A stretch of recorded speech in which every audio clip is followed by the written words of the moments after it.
Radio سدائے حریت جموں و کشمیر آپ سے مخاطب ہے محمد طارق اپڈیٹس کے ساتھ۔ قابض انتظامیہ نے کل جماعتی حریت کانفرنس کے چیئرمین سید علی گیلانی کی رہائش گاہ کے باہر تعینات بھارتی فوجوں کی تعداد میں اضافہ کر دیا۔ سید علی گیلانی کو بھی نقل و حمل میں مشکلات کا سامنا ہے، ان کی طبیعت خراب ہے۔ واشنگٹن میں قائم ورلڈ کشمیر اویئرنیس فورم کے سیکرٹری جنرل ڈاکٹر غلام نبی فائی اور حریت کانفرنس آزاد کشمیر شاہ کے کنوینر سید عبداللہ گیلانی نے اپنے بیانات میں مسلمانوں سے اپیل کی ہے کہ وہ سید علی گیلانی کی جلد صحت یابی کے لیے دعا کریں۔ پاکستان زندہ باد کے نعرے لگانے پر 3 کشمیری طلباء کے خلاف بغاوت کا مقدمہ درج کر لیا گیا ہے۔ کالج میں پلوامہ حملے میں ہلاک ہونے والے بھارتی فوجوں کی یاد میں پروگرام کا انعقاد کیا گیا تھا، جہاں مذکورہ طلباء نے پاکستان زندہ باد اور آزادی کے حق میں نعرے بلند کیے۔ بھارت پلوامہ طرز کا ایک اور ڈرامہ رچا کر مسئلہ کشمیر پر پاکستانی موقف اور کوششوں کو نقصان پہنچانے کی کوشش کر رہا ہے۔ ماہرین اور تجزیہ کاروں کے مطابق پلوامہ کا ڈرامہ دنیا کو اس لیے دکھایا گیا تاکہ یہ ثابت کیا جا سکے کہ مقبوضہ کشمیر میں جدوجہد آزادی نہیں بلکہ دہشت گردی ہو رہی ہے۔ بھارتی وزیر خارجہ جے شنکر امریکی سینیٹر کے منہ سے کشمیر کا ذکر سن کر غصے میں آ گئے اور سفارتی آداب فراموش کر بیٹھے۔ جرمنی کے شہر میونخ کانفرنس کے دوران ایک سیشن میں امریکی سینیٹر لنڈسے گراہم نے کشمیر کا ذکر چھیڑا تو جے شنکر طیش میں آ گئے۔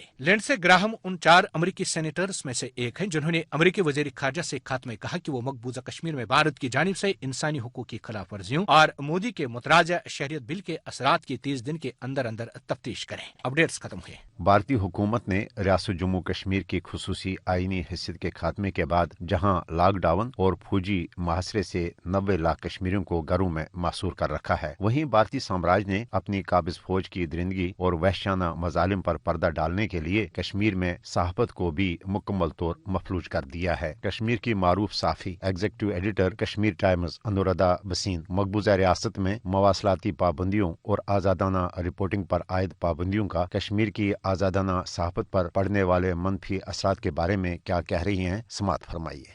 پہلے بھی جو میڈیا پہ کئی کرز لگائے گئے ہیں، میڈیا آپریٹ نہیں کر سکا کشمیر کی وادی میں، جموں کشمیر میں صحیح طریقے سے انفارمیشن کا جو فلو ہے وہ روک دیا جاتا ہے یا ریونیو بلاک کر دیا جاتا ہے، بہت ساری فزیکل انٹیمیڈیشن پریشرز رہے، تو کبھی ہم نے اس قسم کا قدم نہیں سوچا۔ یہ ایک ایسا ڈراسٹک ایک ایسی سچویشن تھی کہ یہ قدم لینے پہ ایک یاچکا دائر کرنے کے سپریم کورٹ میں یہ مجبور ہو گئے، کیونکہ اس قسم کا سناٹا میں نے کبھی نہیں سنا۔ پہلے انفارمیشن بلاکیج ہوتا تھا، پر اب کی سناٹا ایسا تھا کہ آپ کی میجورٹی پاپولیشن جو جموں کشمیر کی ہے، اگر 13 ملین ہے تو کم سے کم 90 لاکھ لوگ جو ہیں وہ کمپلیٹلی انویزیبل ہو گئے تھے، جیسے ایک لوہے کی دیوار کے پیچھے ان کو چھپا دیا گیا۔